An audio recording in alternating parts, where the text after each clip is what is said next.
Pada prinsipnya itu saya adalah orang yang ingin terus mencari ya, memperbaiki diri gitu loh. Saya truth seeker, dari kecil truth seeker gitu. Memang sulit untuk menjadi believer, sekadar percaya gitu loh. Jadi seiring itu kan saya mencari sosok-sosok, figur-figur yang mana itu bisa menjawab tanda tanya saya. Sebenarnya hidup ini acara apa ya? Kenapa gitu? Kenapa kita jadi orang Jawa gitu? Dan seiring perjalanan itulah salah satunya mempertemukan saya dengan panjenengan yang saat itu siaran di radio ataupun di televisi gitu loh. Yang di situ saya layak untuk dijadikan role model nih kalau bagi saya yang anak muda. Karena apa?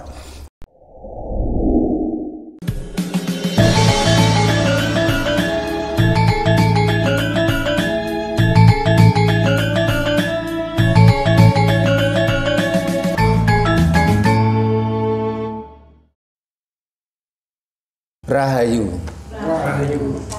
Para pemirsa Raket Prasojo TV channel yang kami hormati, selamat berjumpa kembali dalam kegiatan Yayasan Raket Prasojo, Lembaga Pengkajian, Pelestarian, dan Pengembangan Budaya Nusantara. Nah, para pemirsa, saat ini kita kedatangan tamu, seorang anak muda yang sedang melakukan pencarian bagaimana sih sebenarnya ajaran leluhur Nusantara ini, bagaimana tentang ajaran Jawa itu, karena saat ini memang bangsa ini mau dihabisi, sejarah bangsa ini mau dibiaskan, dibelokkan.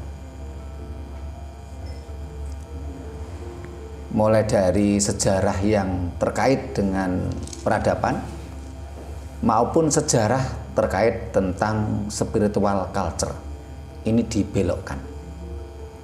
Nah, kita kedatangan seorang anak muda yang luar biasa ini. Dari sisi latar belakang akademisnya juga luar biasa. Anak muda ini termasuk luar biasa dari sisi intelektual, luar biasa pemikiran-pemikirannya, mewakili generasi Gen Z katanya. Dalam pencarian tadi, sampai akhirnya si anak muda ini menemukan channel YouTube Raket Prasaja, sehingga nanti akan kita tanya bagaimana proses dia dalam pencarian, ya. Awalnya bagaimana dia mengenal saya, ya, dalam pencarian tersebut. Karena kalau tidak salah seingat saya, ini sang anak muda ini kenal saya bahkan jauh sebelum kita membuat channel YouTube Raket Prasojo gitu loh. Entah waktu saya masih siaran di radio atau di televisi barangkali. Sayangnya sang anak muda ini masih malu-malu kucing, sehingga saya sebut nama tidak boleh. Terus saya sebut latar belakang pendidikan tidak mau. Sampai ini tampilnya aja setengah ditutupi sama Mas Hadi ini, karena tapi ketika kita dengarkan waktu kita diskusi sebelum rekaman tadi, pemikiran-pemikiran sang anak muda ini luar biasa gitu loh, dan bisa menjadi pemicu atau menjadi motivator bagi bisa menjadi pemicu motivator generasi muda yang lain.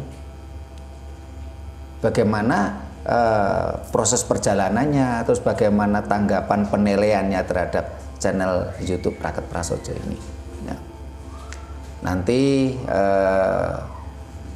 Mas Anton sama Mas Hadi ini bisa turut nimbrung ya, bisa bertanya gitu loh, sehingga sang anak muda ini sebenarnya seperti ya kita ya memang tamu kita ya. Saya ingin mewawancarai aja gitu, cuman karena itu tadi masih belum mau tampil secara utuh ya, masih ditutupi. Nah, Coba Mas, yang mic-nya Mas. Nah, karena tadi tidak mau disebutkan namanya, latar belakang pendidikannya, sekarang ya kita panggil anak muda saja. Nah, ini silakan Mas, ceritanya bagaimana nih? Ya. Iya, salam Rahayu. Rahayu. Ya, perkenal. Ya, saya adalah salah satu anak muda yang sedang mencari ajaran leluhur ya. Sedang mencari ajaran leluhur Nusantara gitu. Jadi yang mana di generasi saya itu memang di dalam proses saya tumbuh itu kental dengan konsep berpikir analitis gitu loh. Saya memang benar-benar mencari hakikat jadi diri leluhur saya ini. Ya, ini yang tidak sebatas saya terima, saya telan mentah, tapi memang bagaimana proses kenapa sih leluhur dulu itu kok bisa mewujudkan keluhuran, mewujudkan peradaban, dan bagaimana bisa mencapai itu bahkan sebelum bangsa-bangsa lain, bangsa Eropa, bangsa Amerika pun belum ada gitu, yang sekarang jadi superpower itu maju gitu. Jadi disitulah saya terniat hati untuk terus menggali, terus dalam bahasa Jawa, arti Jawanya dudah duduk lah, titilaran leluhur ini, supaya kami di generasi muda itu tahu prosesnya gimana sih leluhur dulu itu dalam mewujudkan peradaban, dalam membentuk sebuah ilmu pengetahuan, dalam membuat sebuah ajaran yang memang bisa bermanfaat untuk kehidupan ini sebelum ilmu pengetahuan modern maju. Jadinya dari semangat proses produksi itulah yang membuat saya yang anak muda biasa lah yang masih perlu banyak belajar, yang masih banyak kekurangan ini untuk menggali bagaimana proses leluhur itu nanti pada akhirnya ingin kami adaptasi di tengah dinamika zaman sekarang gitu. Untuk dalam makna untuk menggali lebih jauh ajaran leluhur, kita ambil mindsetnya, formulasinya, strateginya. Jadi untuk mengatasi problematika zaman sekarang, inspirasinya. Jadi semoga generasi kami tidak hanya mewarisi produk, tapi juga mampu mengembangkan ajaran leluhur itu sendiri. Terima kasih Mas.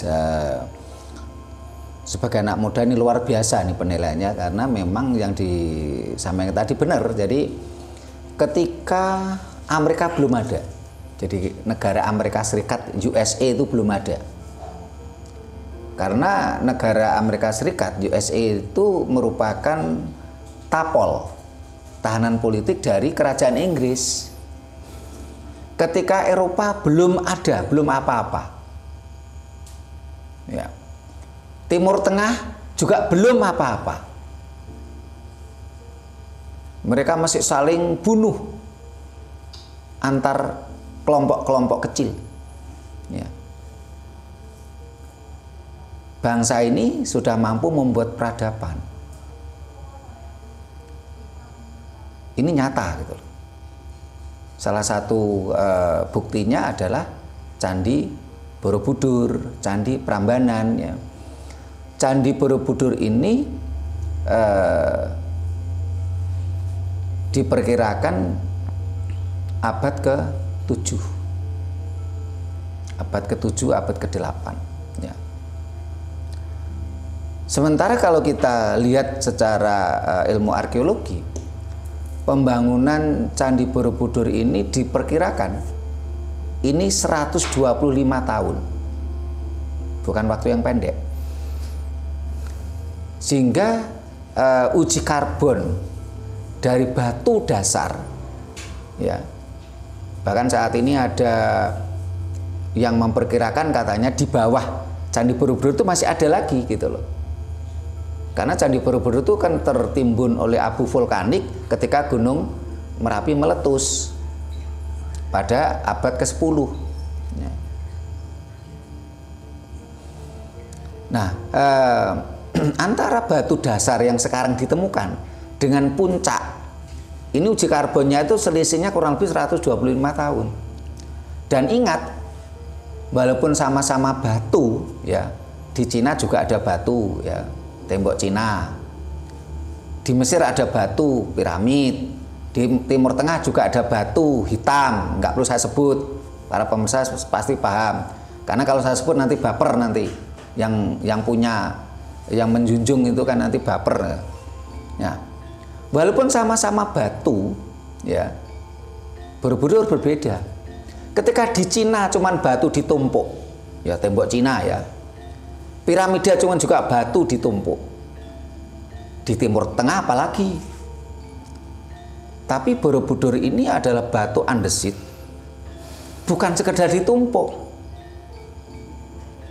Di situ ada sebuah nilai tersendiri bagaimana batu tadi mampu membuat cerita.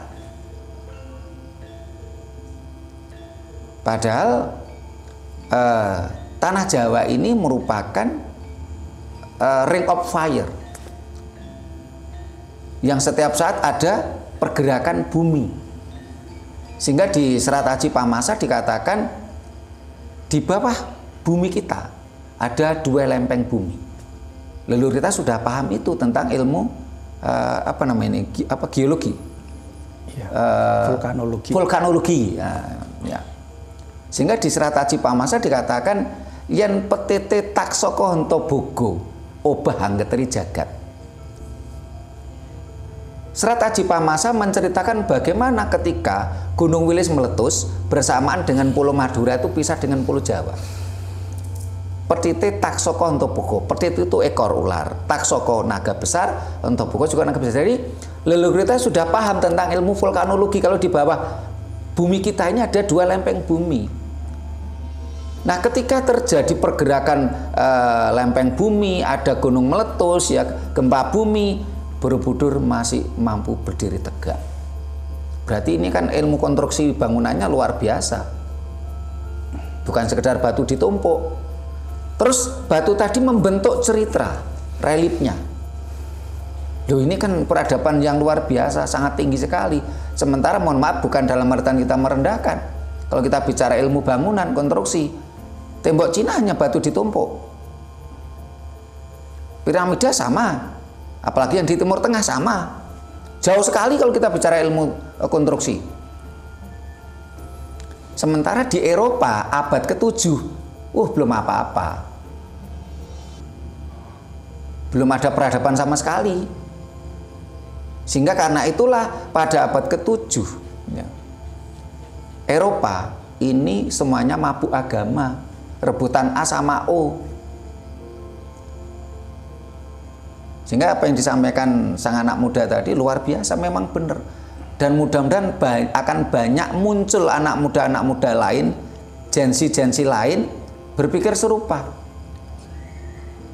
Ketika bangsa lain belum mampu mengenal teknologi, mengenal peradaban yang maju, leluhur kita jauh lebih mengenalnya sudah tentang peradaban tadi. Termasuk kalau ketika di Borobudur tadi, bagaimana ada relief kapal layar jung yang tiang panjangnya dibuat miring. Sementara abad ke-7 Eropa baru kenal sampan kecil. Pakai apa kalau wong Jawa ngarani perahu motek. Ya. Luar biasa gitu. Jadi semoga ini terus melakukan pencarian. Nah, ini saya ingin tanya ini, Mas. Bagaimana proses jenengan ya, Mas Pradipta ini kok waktu itu kenalnya lebih dulu kenal Sutrimo ataukah tahu channel Rakyat Prasojo dulu itu, terus prosesnya bagaimana dalam pencarian tadi? Pada prinsipnya itu saya adalah orang yang ingin terus mencari ya, perbaiki diri gitu loh. Saya truth seeker, dari kecil truth seeker gitu. Memang sulit untuk menjadi believer, sekadar percaya gitu loh. Jadi seiring itu kan saya mencari sosok-sosok, figur-figur yang mana itu bisa menjawab tanda tanya saya. Sebenarnya hidup ini acara apa ya? Kenapa gitu? Kenapa kita jadi orang Jawa gitu? Dan seiring perjalanan itulah salah satunya mempertemukan saya dengan panjenengan yang saat itu siaran di radio ataupun di televisi gitu loh. Yang di situ saya layak untuk dijadikan role model nih kalau bagi saya yang anak muda. Karena apa? Karena apa yang jenengan yang saya apresiasi satu, produktivitas gitu. Saya memang mengamati dari Rakyat Prasojo ini dalam setiap minggu, setiap tahun itu memang selalu menghadirkan tema-tema baru, terus juga menstimulasi masyarakat Jawa ini untuk berpikir, untuk menggali, untuk jadi memberikan satu pernyataan bahwa Jawa itu high logic loh, Jawa itu rasional, bukan Jawa itu mitologi, Jawa itu sesuatu yang tidak logis gitu loh. Seperti juga penciptaan candi tadi, itu memang tidak semua orang menyadari bahwa candi itu sebagai wujud tingginya peradaban dan ilmu pengetahuan. Kebanyakan ya mungkin leluhur ini dengan kesaktian, mungkin dengan sesuatu yang di luar logika lah gitu loh. Seperti Candi Prambanan pun dinarasikan juga bukan dengan sesuatu yang logis kan, yang ilmiah, tapi sesuatu yang mitologi. Jadi maka dari itulah seolah-olah kerajaan simbol dari peradaban lampau ini menjadi mata rantai yang terputus dengan generasi sekarang. Karena apa? Generasi sekarang itu lebih banyak mengacu ke sains barat intelek ilmiah, metode ilmiah Eropa lah. Kalau dulu itu dinarasikan gitu kan tidak masuk. Tapi dengan Ratut Parasojo, saya melihat saat itu jenengan berkali-kali menyampaikan high logic.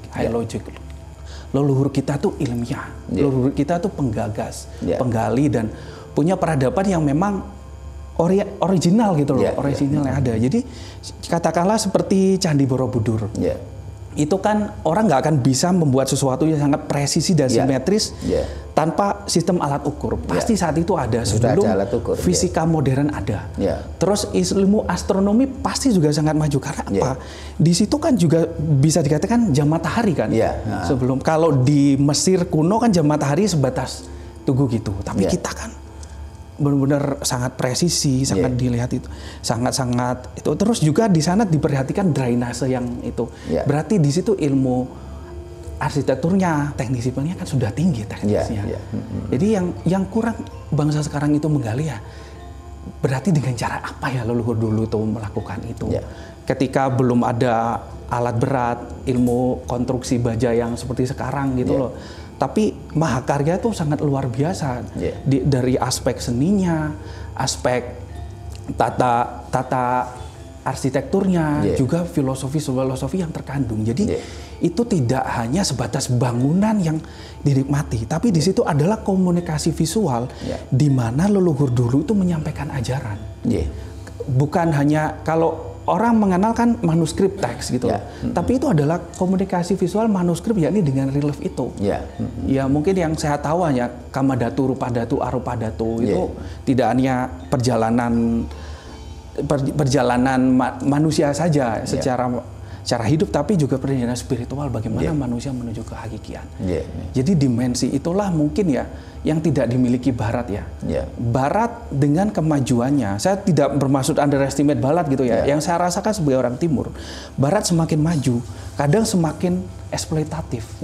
Kadang juga semakin mau ya serahkan pada dunia gitu, alam direkayasa. Tapi kalau Timur itu kan antroposentris, Memayu Harungi Bawono. Jadi semakin orang itu mempelajari ajaran leluhur Jawa, maka semakin bisa harmoni dengan alam, memanusiakan manusia, semakin menciptakan kedamaian, ketenangan. Dan ini loh yang perlu kita gali di dekade sekarang. Kita jangan hanya jadi ilmuwan yang memang memamah teori Barat, yang memang jadi mentah apa yang dari Barat. Tapi kita orang Timur, jangan sampai orang Nusantara ini mengenal sejarahnya itu dari tulisan ilmuwan Barat. Itu sangat beda jauh, karena orang Barat akan menarasikan kita sesuai dengan cara pikir mereka. Dan orang Barat nggak mungkin menarasikan dengan benar, karena apa? Dia tidak pernah hidup di Timur. Gitu loh. Kalau orang Timur dengan tumbuh di Timur dan tahu harmoni dengan Timur, maka kita sebagai orang Nusantara maka akan bisa membangkitkan ajaran leluhur ini dengan lebih optimal. Karena Nusantara bangkit, Indonesia jadi mercusuar, itu saatnya apa? Yakni kita harus menjadi kiblat dari ilmu pengetahuan, teknologi. Artinya apa? Kita menjadi rujukan. Kalau zaman dulu itu menjadi mercusuar memang benar. Banyak catatan sejarah mengatakan bahwa banyak orang Tibet, banyak orang India belajar di Nusantara. Iya itu. Jadi kalau saudara-saudara kita penggiat budaya, pelaku spiritual, kalau ingin Nusantara bangkit, caranya satu, kita harus jadi rujukan dari bangsa asing gitu. Nah, dari apa yang obrolan kita tadi, memang bangsa ini kan mau supaya terjadi mistransformation terhadap leluhur ya.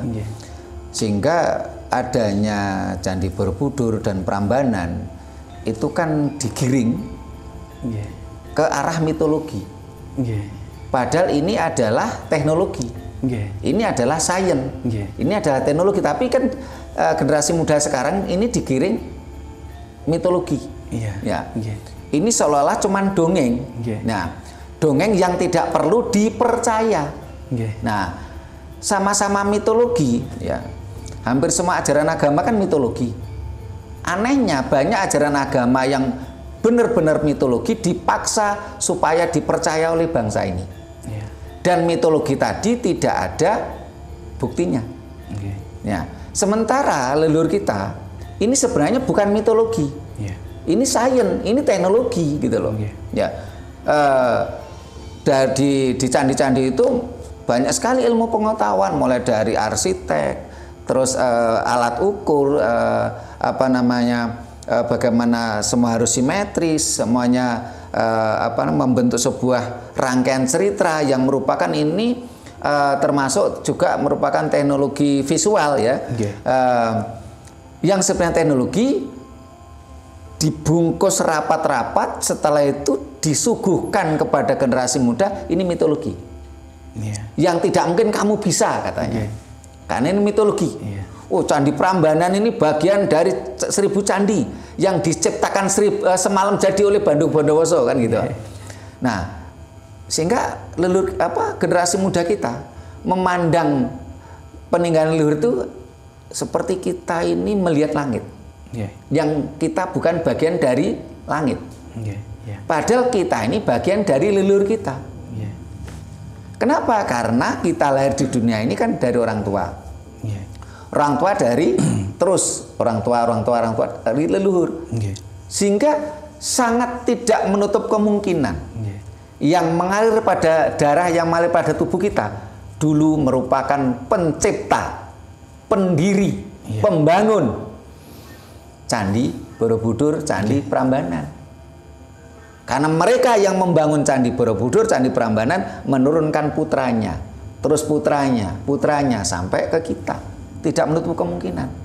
Tapi saat ini generasi muda kita digiring mindsetnya ketika kita pergi ke candi, ke peninggalan-peninggalan leluhur itu seperti kita memandang langit. Bukan kita ini merasa kita bagian.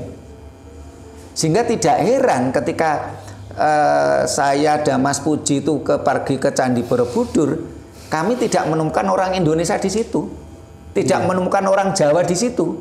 Yang kami temukan orang Arab di situ malahan. Tidak ada perempuan Jawa kita temukan di Candi Borobudur. Ini fakta gitu loh.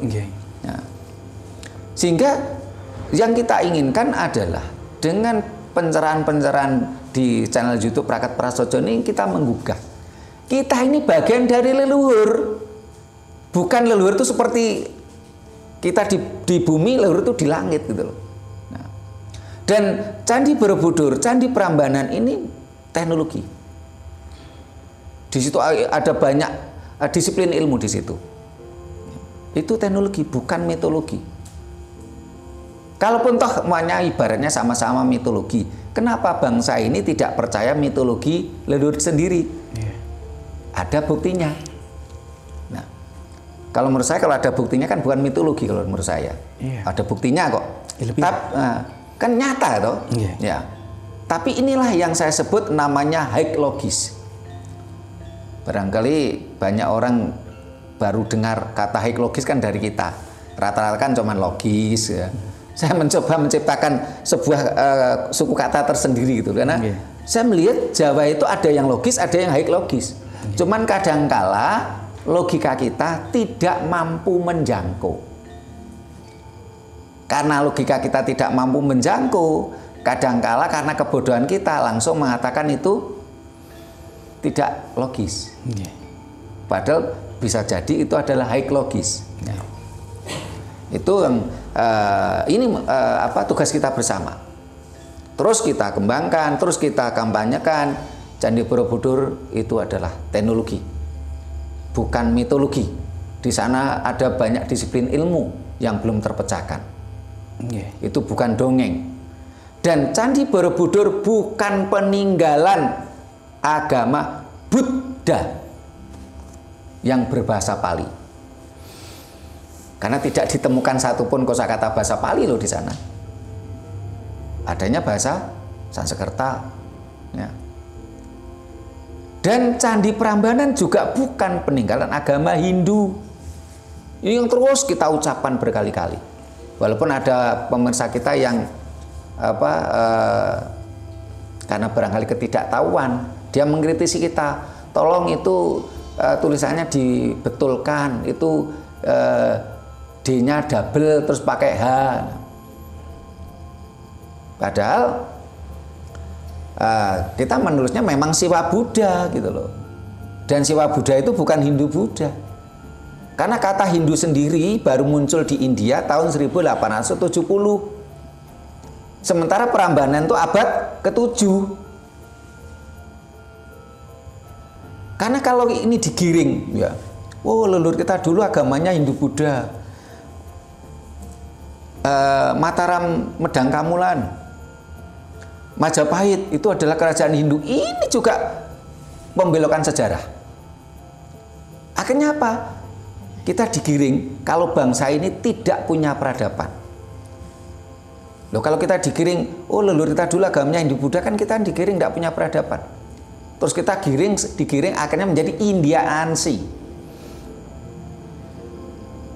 Kita akan apa? Lepas dari mulut harimau masuk mulut buaya. Setelah keluar dari Arapansi menjadi Indiaansi. Terus kemarin kita pernah diundang ke Blitar tuh mau di Cinaansi. Bangsa ini menjadi bangsa apa ya, yang tidak karuan gitu loh. Bangsa ini dimatikan, bangsa ini mau dihabisi. Sehingga sangat saya sayangkan banyak pemimpin-pemimpin kita itu pura-pura bodoh atau memang bodoh gitu loh. Tidak menyadari bangsa ini mau dihabisi gitu loh. Ya mudah-mudahan mereka pura-pura bodoh dan suatu saat sadar. Bukan mereka karena bodoh gitu loh. Pemimpin-pemimpin kita tadi. Nah, ini kembali ke sang generasi muda tadi, jadi Mas Pradipta tadi. Tadi bicara tentang awal kesadaran. Ketika bangsa lain belum mengenal peradaban, belum mengenal teknologi, ya, ini kita sudah mengenal leluhur kita. Dan ada yang perlu kita garis bawahi, Mas. Yeah.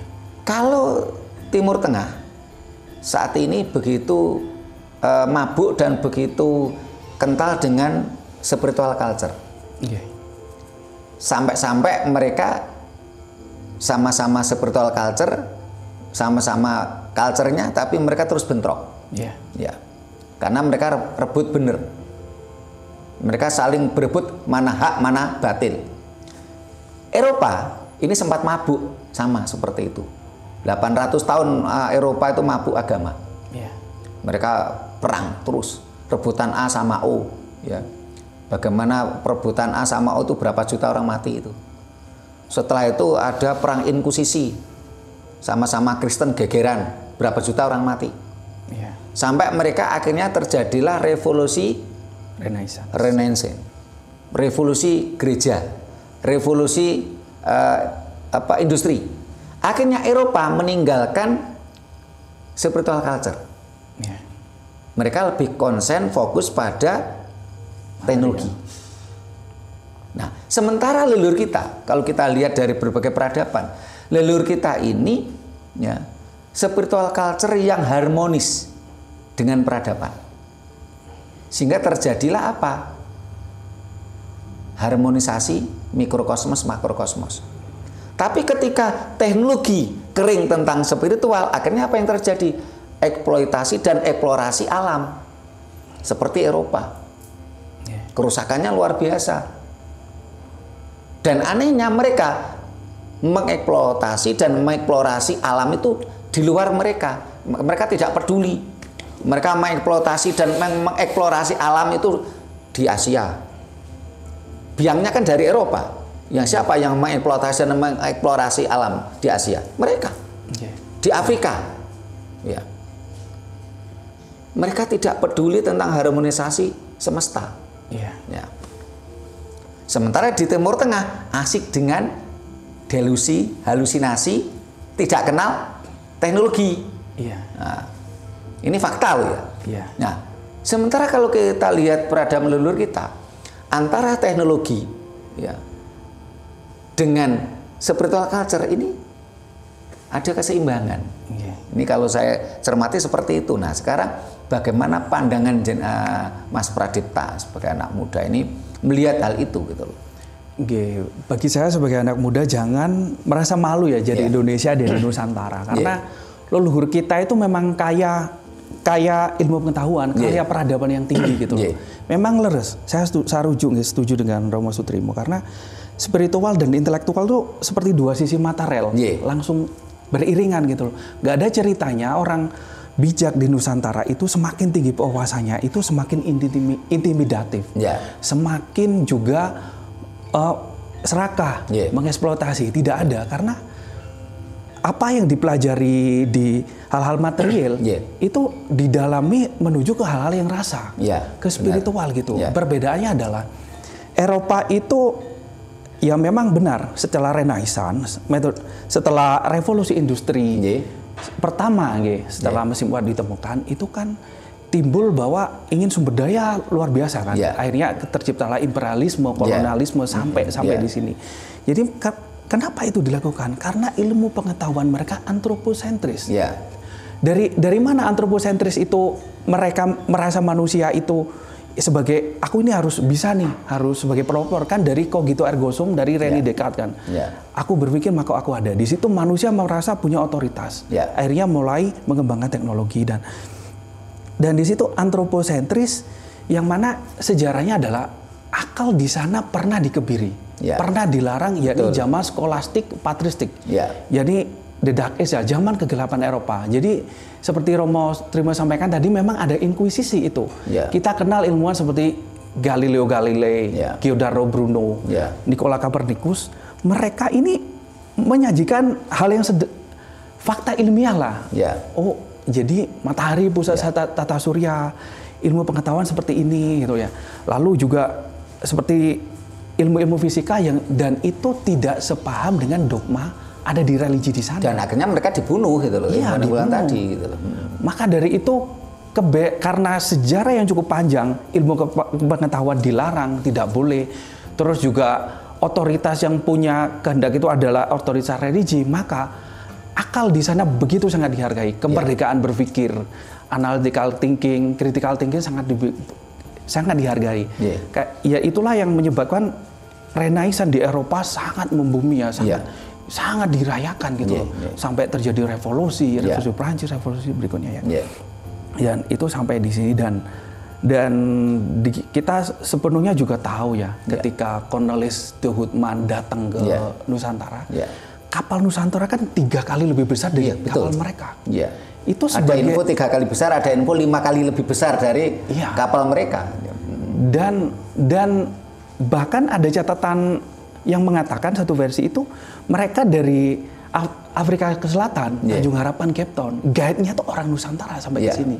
Akhirnya dia merasa di sini punya kekayaan alam lalu gitu. Jadi di situ indikasinya bahwa Eropa aja baru belajar berlayar. Mereka masih menjelajahi dunia, kita tuh sudah menjelajahi bumi ini. Kemungkinan juga Amerika pun juga pelayar kita loh. Jangankan yang cukup jauh di Afrika ya, Amerika aja, bahkan di perairan kita di Madagaskar, di Australia gitu.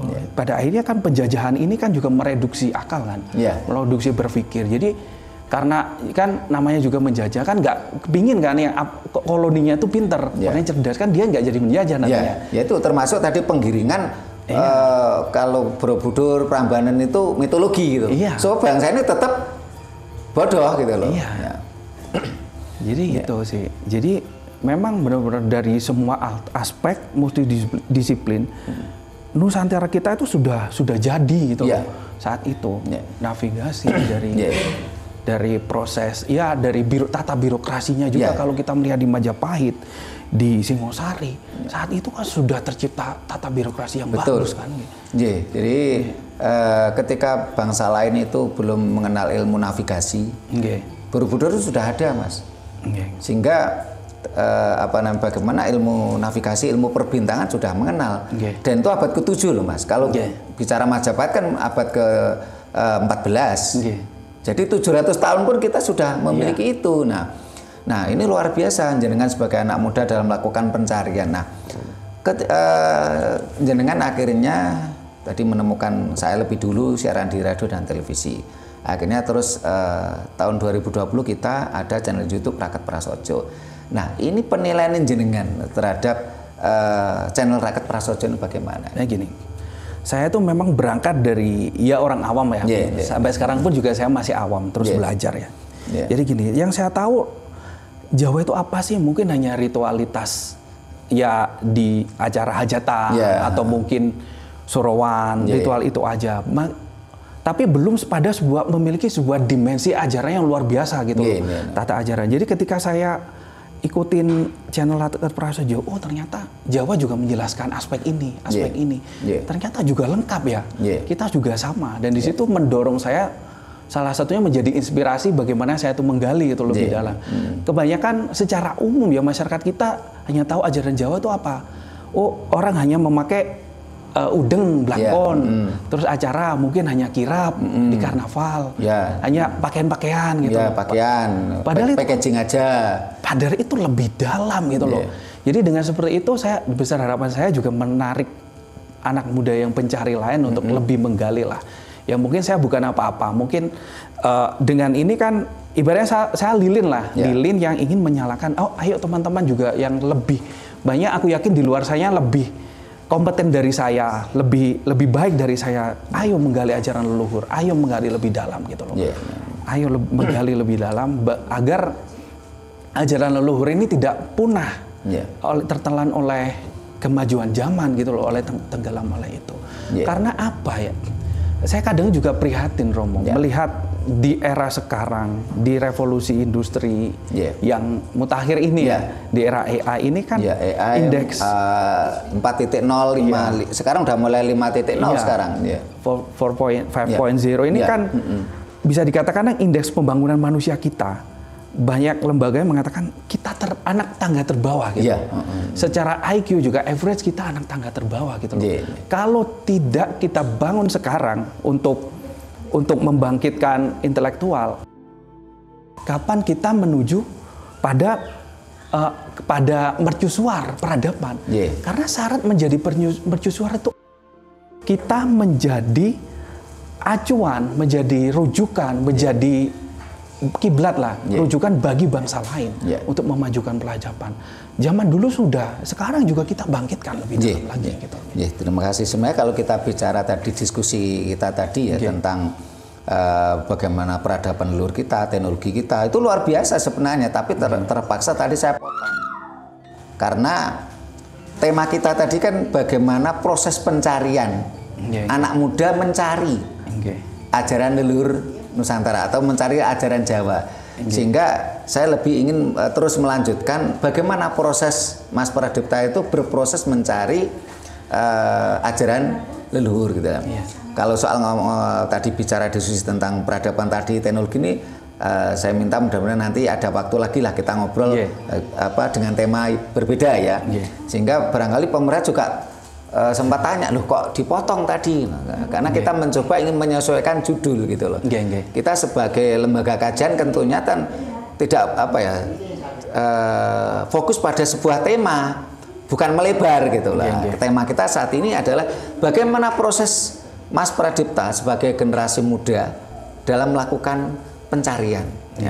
Terus akhirnya kok tertarik dengan channel YouTube Raket Prasojo. Nah, terus penilaiannya tadi Mas Pradipta mengatakan Raket Prasojo itu menyuguhkan bagaimana ajaran Jawa, bagaimana budaya Jawa yang lebih komprehensif bukan hanya sekedar pawai pakaian ya, acara-acara dengan pakaian yang misalnya semacam packaging seremonial. Setelah itu ini acara-acara manunggaling kawula selfie ya. Ini yang terjadi di mana-mana kan gitu tuh. Jadi yang banyak kan itu. Bahkan mereka belum menyentuh esensi gitu loh. Nah, kita bukan mau merendahkan mereka, tidak.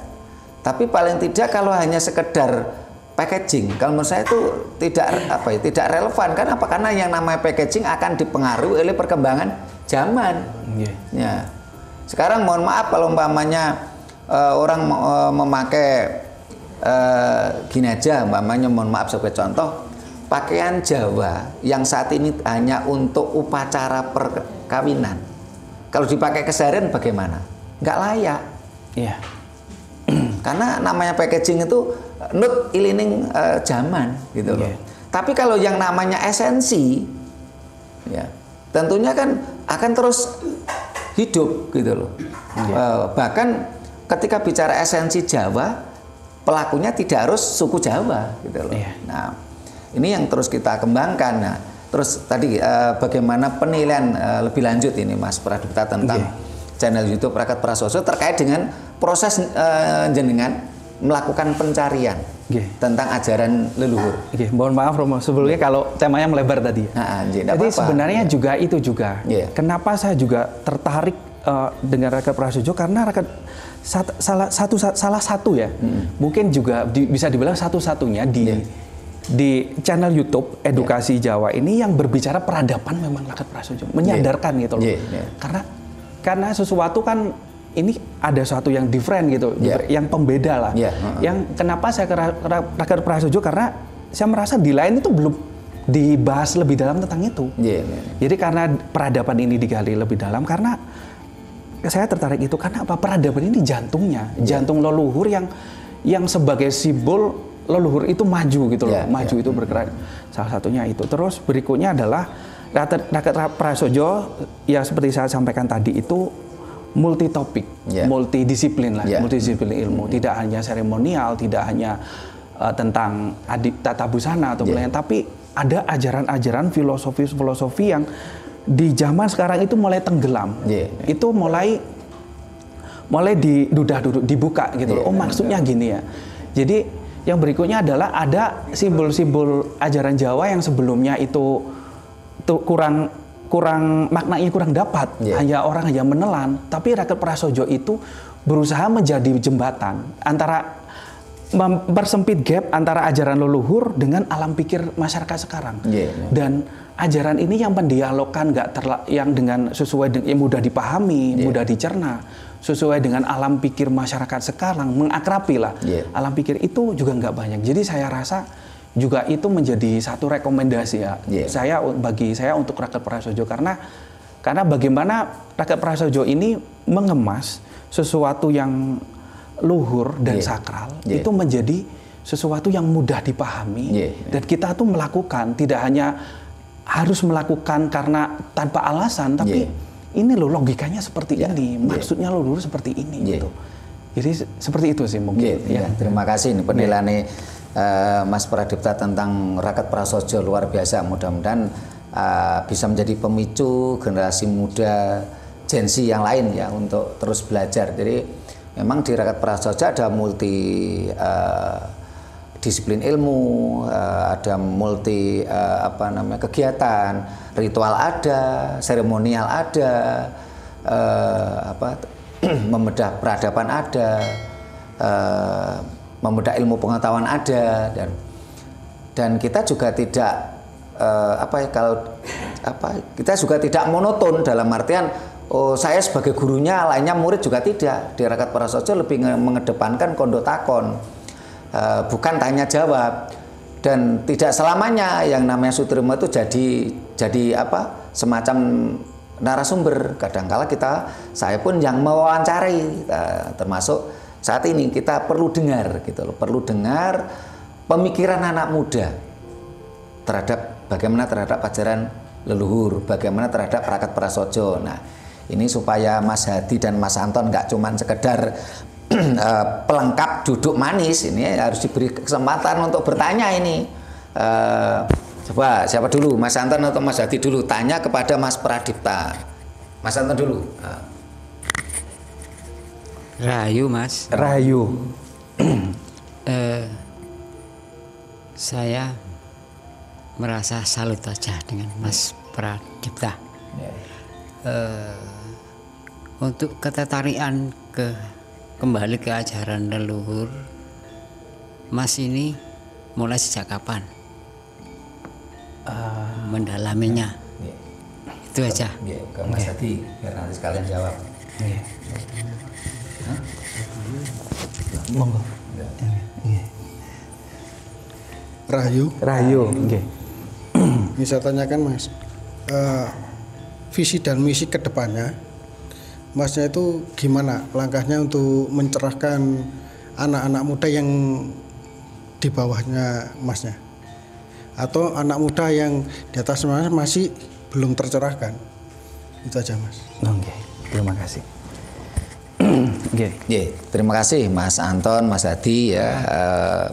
Barangkali mewakili pemirsa ini. Nah, bagi pemirsa yang ingin kondo takon dengan Mas Pradipta ya silakan di kolom komentar. Nanti kita sampaikan, mudah-mudahan kesempatan lain mau ini Mas Pradipta kita wawancari lagi. Termasuk tadi ketika bicara tentang teknologi tadi masih bisa jadi bahasan khusus tadi.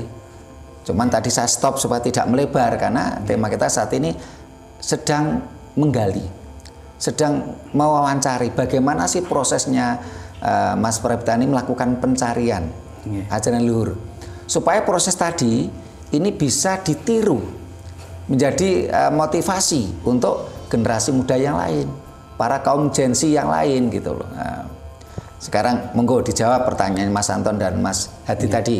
Silakan. Rahayu. Terima kasih nggih, matur nuwun Mas Anton nggih. Proses saya itu ya karena berbekal saya itu kan penuh banyak keterbatasan ya. Itu dari saya SMP gitu loh. Dari SMP itu mulai berkecamuk. Sebenarnya dunia ini acara apa ya dan bagaimana? Dan kenapa kita harus menerima sebuah aturan, sebuah pandangan, sebuah itu kita harus mengadopsi, harus menelan mentah gitu loh. Tapi sedikit sekali saat itu kita diperkenankan untuk bagaimana itu proses. Kenapa kita harus menerima itu dari model saya sendiri justru sebelum ke ajaran leluhur ini. Saya tuh dari lembaga pendidikan dulu ya. Saya tuh dulu dari SMP itu menanyakan kenapa ya dalam sains sendiri saya harus mengadopsi rumus ini gitu. Rumus fisika atau matematika gitu. Tanpa saya tahu tuh proses terbentuknya rumus itu. Sampai akhirnya itu melebar dalam sosial, dalam religi, dalam teologi, dalam itu. Kenapa sih saya harus tiba-tiba mengadopsi tanpa tahu proses terbentuknya. Dan seiring berjalannya waktu itu saya mulai tertarik juga karena belajar sejarah gitu loh. Ketika banyak bangsa asing itu mulai meneliti Timur, India gitu loh. Saya baca beberapa karya asing tuh. Oh, ternyata bangsa asing aja mau belajar ke kita. Terus saya sendiri yang Nusantara kok belum gitu loh. Dan seiring perjalanan itulah saya ketemu dengan channel Raket Prasojo. Awalnya juga dengan masih di radio atau di media, belum ada YouTube. Lalu akhirnya seiring berjalanan waktu ke YouTube. Karena saya rasa itu channel ini mampu menjadi partner berpikir saya gitu loh. Karena di dalam Raket Prasojo itu tidak hanya menjadikan produk. Kita orang Jawa harus melakukan ini, itu. Tapi kan dijelaskan bagaimana ini loh dasarnya leluhur dulu tercipta sebuah aturan ini supaya terjadi apa manusia seperti ini dan itu yang disampaikan Romo Sutrimo sangat fleksibel.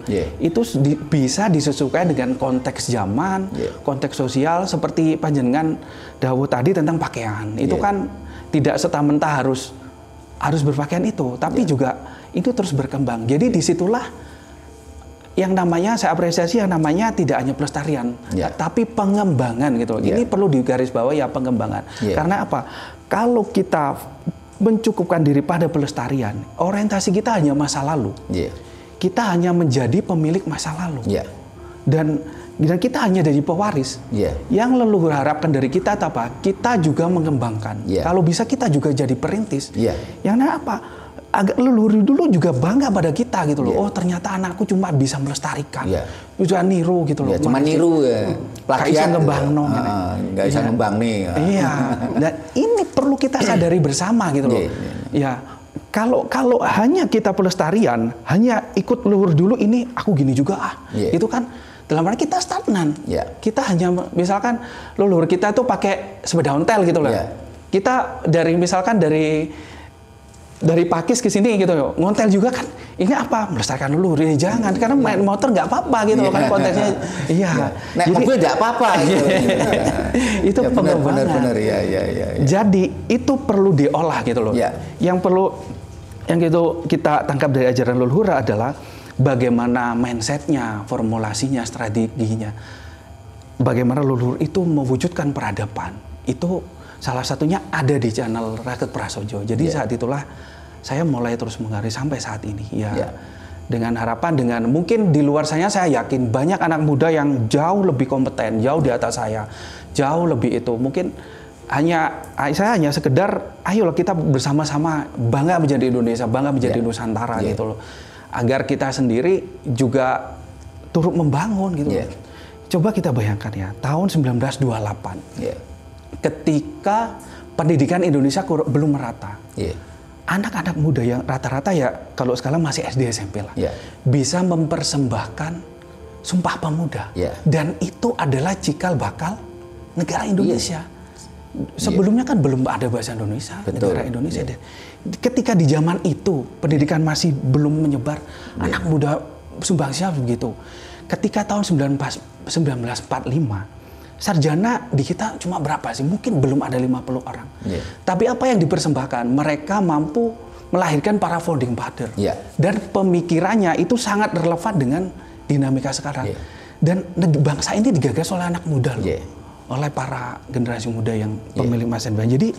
Jadi ketika pendidikan sudah mulai merata, banyak orang yang mengenyam pendidikan tinggi, tapi sumbangsi kita pada bangsa pun masih sebatas ini, itu pun juga menjadi tanda tanya bagi kita. Saya pun masih belum punya sumbangsi ya bagi bangsa ini. Belum banyak yang bisa saya lakukan lah. Mungkin lebih banyak dari panjenengan semua. Tapi di situ tuh saya hanya mampu, istilahnya, ayolah kita bangkit, memotivasi gitu. Sama-sama. Itu ya ibaratnya, ya saya tuh cuma satu lilin kecil yang ingin menyalakan yang lain gitu loh. Dengan bangsa kita besar karena apa? Integritas, penyatuan, kita gotong royong, kita saling membangun. Jadi itu sih mungkin. Terus kapan dan bagaimana tadi yang pertanyaannya Mas Yadi gitu ya. Visi misi ke depan itu. Terus bagaimana Mas Pripta itu bisa memberikan pencerahan pada teman-teman yang lain yang usia di bawahnya. Ya, mungkin kalau saya ini hanya sebatas berjuang, berusaha sebatas kemampuan ya. Kalau mungkin target yang terlalu itu sih, ya saya sendiri kan berproses kan. Saya sendiri sambil menata diri saya, sambil belajar juga sedikit inspirasi ya. Mungkin belum layak dijadikan inspirasi. Mungkin sekedar dorongan saja yang saya lakukan itu mungkin juga bermanfaat, membangunkan teman-teman muda yang lain, saudara-saudara saya untuk kembali menoleh ajaran leluhur ini, untuk kembali menggali, untuk menggali bangga yang menerapkan. Pertama satu bangga dulu. Kalau belum ada rasa bangga, otomatis kan kita leluhur Nusantara ketinggalan, kuno, sekarang barat gitu loh ya. Kalau kita bangga, dengan tadi itu saya pemantik itu, kita tuh sebelumnya besar ya, karena sebuah keadaan kita menjadi kerdil karena gini. Jadi dengan itu kita bangga, ada semangat menggali, semangat cinta pada budaya leluhur. Jadi semoga dengan seiring perjalanan waktu itu kita mampu berubah. Jadi bagi saya itu tidak hal kecil yang dilakukan itu jauh lebih baik kalau kita praktekannya daripada kita punya visi gagasan besar tapi itu belum mampu kita realisasi, kita implementasi. Jadi perjalanan 10 kilometer 1000 kilometer itu dimulai dari apa? Selangkah. Ayo mulai melangkah kembali ke ajaran leluhur. Jadi demikian. Terima kasih Mas Prapta. Jadi luar biasa nih Mas Prapta itu mampu menangkap visi misi kita, bahkan yang bahkan yang orang lain kadang-kala tidak mampu menangkap ya. Memang di Rakat Prasaja itu kenapa kok kita punya moto ya, kita lembaga pengkajian, pelestarian dan pengembangan. Rakat Prasaja tidak memiliki ajaran, karena memang Rakat Prasaja bukan organisasi keagamaan dan bukan organisasi aliran kepercayaan. Kita tidak punya ajaran, tapi kita adalah lembaga kajian. Apa yang dikaji? Apapun ajaran leluhur, budaya leluhur, itu yang kita kaji. Untuk apa? Minimal itu kita lestarikan, minimal. Karena kalau yang namanya pelestarian ya benar tadi Mas Pradipta. Jadi kalau dulu ya ibaratnya nenek moyang kita tuh dari Tirtomoyo Pakis mau ke Bumiayu itu naik sepeda ontel. Kalau sekarang kita tetap pakai sepeda ontel kan kita pelestarian itu. Loh, kalau pengkajian ya sekarang bawa mobil ke sini gitu loh.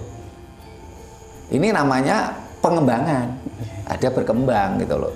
Nah, saya lihat memang teman-teman baru rata-rata masih sebatas pelestarian. Pelestarian pakai mohon maaf baju-baju yang aneh-aneh gitu. Bahkan ada yang saya lihat tuh pakai kelondong sapi itu. Saya itu yang Mas udah kirim ke WA ke saya itu pakai pakaian yang aneh-aneh, pakai udeng tapi pakai kelondong sapi. Lah ini kan mohon maaf, ini sebenarnya ini pelestarian atau penghinaan malahan ini. Masa di situ ada kegiatan, ada tumpengan ya, walaupun saya lihat tumpengnya juga tidak pakem sih. Terus yang mereka lantunkan malah mantra-mantra dari Arab. Terus kan video itu yang kemarin dikirim itu. Terus ada kelondong sapinya, manusia pakai kelondong sapi. Ini kan loh, ini sebenarnya penghinaan atau pelestarian ini.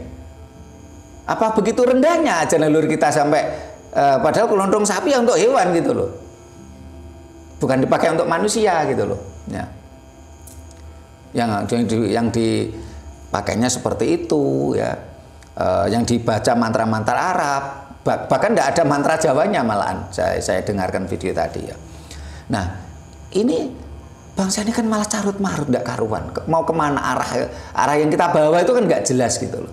Nah, setelah itu apa? Mereka hanya asik dengan seremonial. Setelah itu asik dengan foto-foto, ya, ritual manunggaling kawula selfie gitu kalau ini. Mau dibawa kemana bangsa ini? Seharusnya itulah kita apapun yang ditinggalkan leluhur kita itu kita kaji. Setelah itu ada yang dilestarikan, tapi juga harus ada pengembangan. Sebagai contoh tadi saya gambarkan sebuah pakaian ya. Ketika pakaian dengan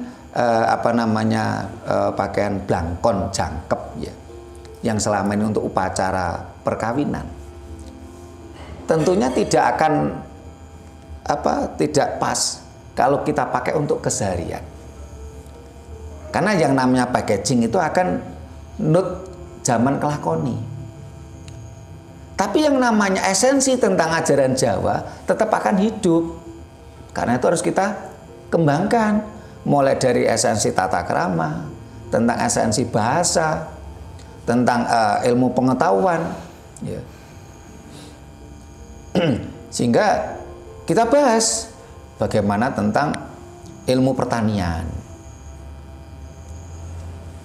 Yang selama ini saya lihat banyak para penggiat budaya Jawa itu malah nggak menyentuh ilmu pertanian, tidak menyentuh tentang ilmu pengobatan. Kalaupun toh ada ilmu pengobatan, itu ketika saya lihat mereka bukan menyentuh ilmu pengobatan yang rasional, tetapi lebih mengarah pada ilmu pengetahuan yang bersifat dengan mantra-mantra gitu. Mantra-mantra campuran mantra Jawa sama mantra Arab gitu. Bukan ilmu pengetahuan gitu loh. Padahal leluhur kita memiliki ilmu pengetahuan pengobatan itu luar biasa loh, tentang pengobatan probiotik, pengobatan enzimatik, itu luar biasa loh. Ini tidak tersentuh oleh kebanyakan orang gitu loh. Kalau ini kita kembangkan itu luar biasa. Bagaimana sebuah pengetahuan intelektual yang berbanding lurus dengan spiritual. Apa bicara spiritual? Leluhur kita mengatakan penciptaan ini berawal dari Linggayoni. Ya. Ini kan bicara spiritual. Tetapi leluhur Jawa juga bicara tentang ilmu pengetahuan modern. Bagaimana manusia terdiri dari 4 anasir alam. Sehingga bicara spiritual akan bicara bubur abang putih, tes abang saka biang, tes putih saka bopo. Spiritual juga akan bicara tentang pengetahuan. Bagaimana bubur poncowarno. Ini kan suatu berbanding lurus keselarasan. Sementara kalau saya lihat itu tadi di Eropa tuh lebih cenderung bicara intelektual, larinya teknologi. Timur Tengah hanya berbicara tentang spiritual. Nah, spiritual yang tidak disertai intelektual akhirnya apa? Delusi, halusinasi. Jawa tidak mengenal itu gitu loh. Sementara Eropa bicara intelektual tanpa spiritual kosong. Yang terjadi apa? Kerusakan alam, eksploitasi dan eksplorasi alam. Loh, kelebihan kita di situ. Ya. Nah, ini cerita panjang lebar ini ya. Ini yang sekarang untuk menutup session kita saat ini. Bagaimana proses pencarian Mas Pradipta sebagai generasi muda Gen Z melakukan proses pencarian tentang ajaran leluhur. Ini misalnya apa yang sudah didapatkan, terus tadi terkait dengan Raket Prasojo yang bisa menjadi pemicu ya, ternyata menurut Mas Pradipta Raket Prasojo mampu menyuguhkan sesuatu yang lebih multi tentang Jawa.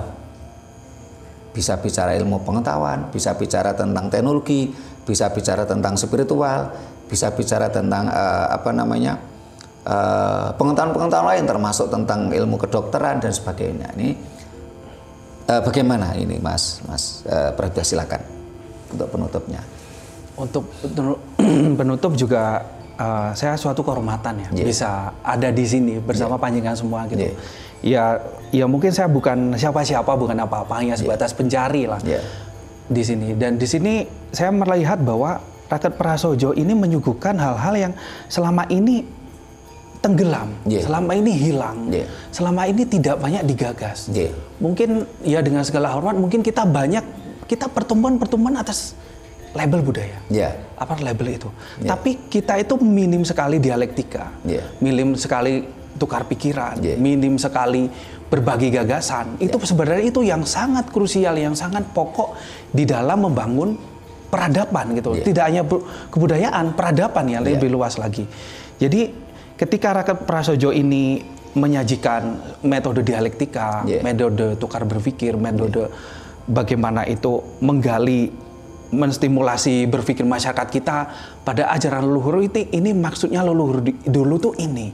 Terus diakrabi, didekatkan dengan konsep berpikir masyarakat sekarang, mudah dicerna, mudah dipahami, dan itu sangat bermanfaat ya. Semoga saja juga menjadi inspirasi channel-channel lain untuk terus membangun gitu loh. Terus membangun, karena apa? Yang menyebabkan mata rantai terputus ajaran leluhur dengan sekarang itu terjadi gap. Ketika generasi sekarang itu belum mampu menjangkau maksudnya leluhur,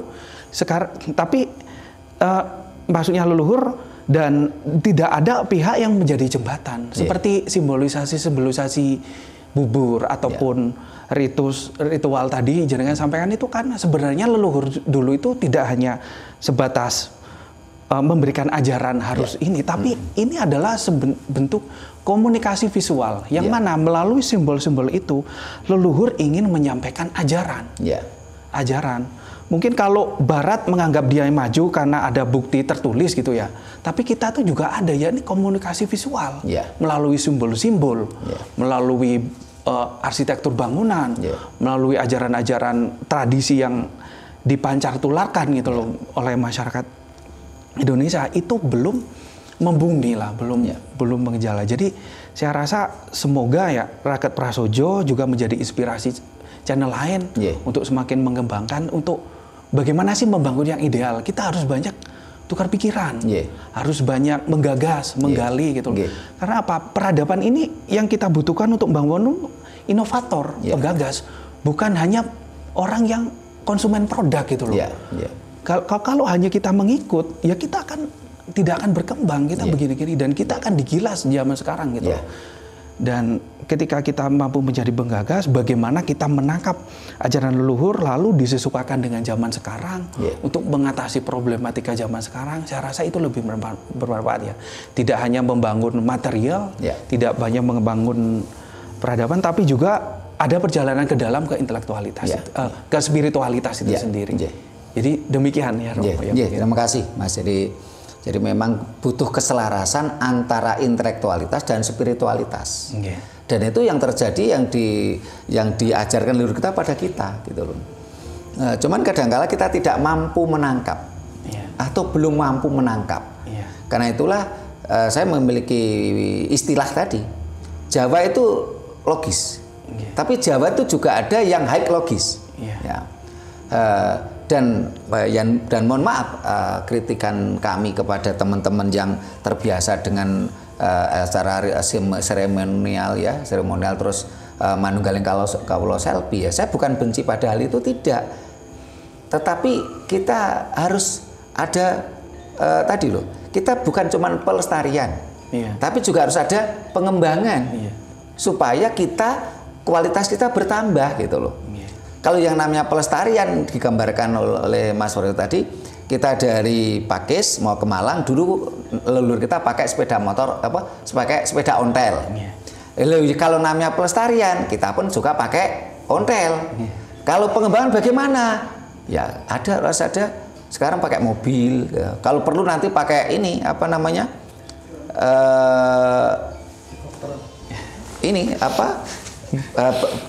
baling-baling yang jadi kita duduk gini langsung dan nanti udah terbang sendiri sama sana gitu loh. Gitu loh. Jadi pengembangan. Terus leluhur kita dulu juga mengenal namanya ilmu mengurai materi. Sehingga yang saat ini kan dikembangkan oleh Eropa tapi masih sebatas film. Masih sebatas imajinasi. Leluhur kita dulu kan ada ilmu mengurai materi. Jadi kita duduk di sini, atas kehendak kita, materi kita urai. Setelah itu terbang bersama angin sampai Jakarta, materi kita kumpulkan lagi. Wujudlah di sana, Sutrimo sudah di sana. Dan leluhur kita mengenal teknologi itu gitu loh. Mungkin sekarang metaverse. Metaverse ya. Dan sayangnya ada namanya mistransformasi pengetahuan. Itu yang terjadi. Kenapa kita bangsa ini mengalami mistransformation pengetahuan? Karena sejak bangsa ini mabuk dogma, mabuk dogma, terutama dogma dayoh, bangsa ini menjadi bodoh banget gitu loh. Sehingga itulah tujuan Raket Prasojo adalah kita mencoba memberikan stimulan, motivasi. Raket Prasojo bukan segalanya sebenarnya.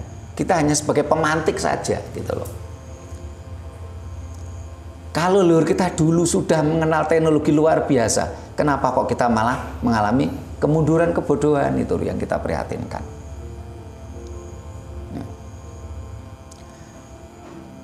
Raket Prasojo juga mengenal pelestarian loh, sehingga kita tidak benci pada orang-orang yang memakai pakaian yang kelasnya packaging. Kita tidak membenci kok. Karena Raket Prasojo pada event-event tertentu kan kita juga ada pelestarian. Termasuk Raket Prasojo mendukung wanita bersanggul Indonesia, itu kan juga bentuk pelestarian itu. Karena kalau nggak ada pelestarian nanti lama-lama hilang loh bersanggul itu. Nah, dan ternyata setelah kita bedah pun namanya sanggul itu bermacam-macam. Nah saat ini ada kita lihat itu juga sanggulnya apa, tapi kok geraknya bagaimana? Ini kan juga nggak etis juga. Ternyata pengetahuan luar kita luar biasa. Nah, para pemirsa, demikian tadi obrolan kami dengan salah satu generasi muda Gen Z dalam melakukan pencarian ajaran leluhur, ajaran Jawa, dan menemukan channel YouTube Rakat Prasojo dan bagaimana tanggapannya, penilaiannya terhadap channel YouTube Rakat Prasojo. Mudah-mudahan mampu menginspirasi kita semua. Mari kita bergerak bareng menuju kebangkitan Nusantara.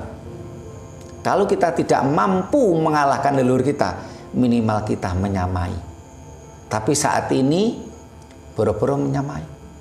Kita sangat jauh terbelakang bila dibandingkan dengan kemampuan, teknologi, pengetahuan, peradaban leluhur kita dulu.